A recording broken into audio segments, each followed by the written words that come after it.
Ada sebagian orang yang Masya Allah dia itu memiliki waduk yang luas. Kalau waduknya luas berarti dia bisa menampung ilmu lebih banyak. Sebaliknya ada yang hatinya hanya seperti hanya seperti ciduk yang cuman sempit. Diisi ilmu banyak, luber. Gitu ya. Kualitas kita seperti itu. Kualitas kita seperti itu. Ada orang yang ketika diisi pengajian banyak sekali, selesai kajian, bubar, hilang. Gak ada yang membekas sama sekali. Tidak ada yang bertahan. Karena ciduke cilik, Pak. Sehingga para ustadz menyampaikan ilmu, wes kebak Pak ciduke, ya luber. Semakin banyak diisi, luber dia. Berarti orang seperti ini perlu memperlebar wilayah tampungannya. Sebaliknya, ada manusia yang Masya Allah ya, waduknya itu sangat luas, sehingga dia bisa menampung ilmu yang jumlahnya sangat banyak. Maka orang seperti ini ketika diisi terus, itu ilmu tertahan dalam jumlah yang sangat banyak. Kadang kita kalau misalnya ya membaca buku-bukunya para ulama, Imam Nawawi kita ambil contoh, beliau itu menulis karya yang sangat banyak. Al-Majmu' Syarah Muhadzab itu sampai 20 jilid, dan itu yang lengkap. Karena Imam Nawawi nulis Al-Majmu' itu tidak lengkap, lalu dilanjutkan oleh As-Subki. Anggaplah misalnya yang ditulis oleh An-Nawawi 15 jilidnya, itu baru satu judul buku. Beliau punya Syarah Muslim, ada versi cetakan sampai 12 jilid. Beliau masih punya buku-buku yang lain, yang itu berjilid-jilid. Coba kita disuruh baca saja nggak bisa.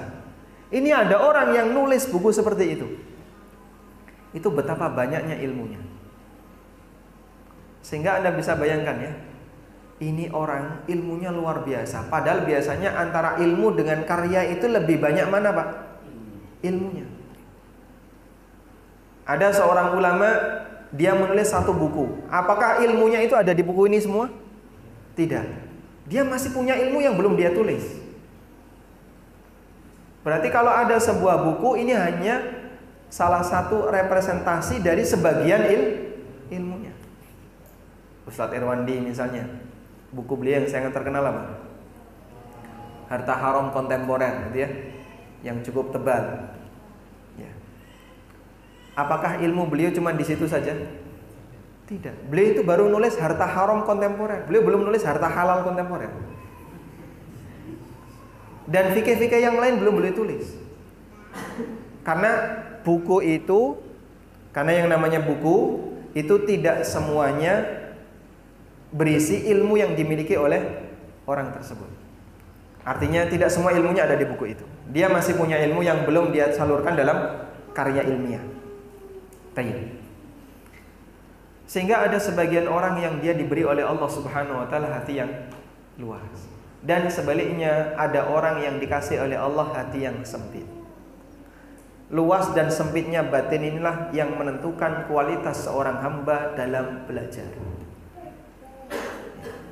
Ada orang yang ketika baru belajar bahasa Arab, baru masuk jar majrur wis krasa pusing, terus mutung, sesuk wis ra mangkat. Ada yang baru belajar masalah idhofah, mudhof ilaih ki apa? Pusing dia, mundur. Nah, kalau seperti ini dibiarkan saja, maka dia mempertahankan hatinya yang sempit itu terus sempit. Sehingga dia dikasih ilmu dalam jumlah banyak, luber, Pak. Terus gimana Mas caranya biar hati yang sempit ini bisa semakin lebar, agar nanti bisa menampung ilmu lebih banyak? Baik, sungai yang sempit bisa nggak dibuat lebar, Pak? Caranya diapain? Digali, betul ya. Dibegu, sehingga samping kanan kirinya diperluas, dalamnya dibuat semakin dalam. Dengan cara demikian, maka dia akan bisa menampung lebih banyak. Artinya apa? Kalau memang kita itu terlahir sebagai seorang hamba yang memang gawan bayinya angel lesinau, gawan bayinya adalah orang yang daya dongnya, daya pahamnya itu rendah, ya ditompo apa nggih. Cuman selanjutnya perjuangkan bagaimana caranya agar hati ini bisa lebih luas. Anda harus memaksakan diri.